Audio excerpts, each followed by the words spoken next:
berated for being Asian amid the coronavirus pandemic. These stories are being reported across the country and now right here in central Indiana. Yeah, really just unfortunate. A man says that a trip to a gas station, Brooke, gave him a much more experience than he expected. News 8's multicultural reporter Katira Winfrey has the story.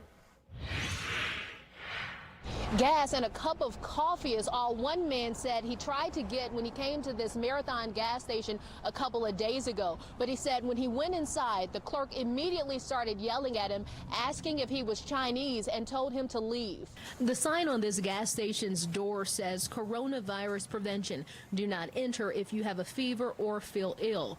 It doesn't say anything about being Asian. I never experienced anything like this before. But David, who wants to go by just his first name, says that's why he wasn't allowed inside Friday. When he persisted and continued to ask where I'm from and yelling at me, and then I told him that I'm of Korean descent, but was born in Louisville, Kentucky, and hadn't traveled out of the country in many, many years, he just went off. David just so happens to be a doctor and works with some of the people most vulnerable to the coronavirus.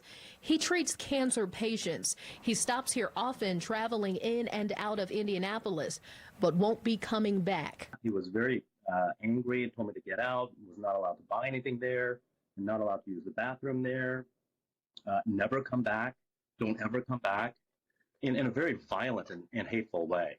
When we stopped by to ask questions, we didn't get any answers, at least not from the people who work inside. Instead, they called the police. Exactly what I was told was anyone of Chinese descent was not allowed in the store, and it was directly related to the spread of the coronavirus. The police chief says the department was told about the situation last week, and the business has been advised that that kind of discrimination is inappropriate.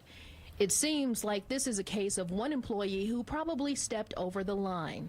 The Morgan County prosecutor says while there are no hate crime laws on the books in Indiana, a person who committed a crime like battery, intimidation, mischief, vandalism, and it's determined to be motivated by prejudice or bias could face stiffer penalties. Another part of me is hurt and angry and saddened by that people can actually behave that way to another. And police say this is unacceptable. The Morgan County prosecutor says this is unacceptable, and he says if you experience anything like this, to contact authorities. Reporting in Martinsville, Katira Winfrey, Wish TV, wishtv.com, and follow us on Facebook.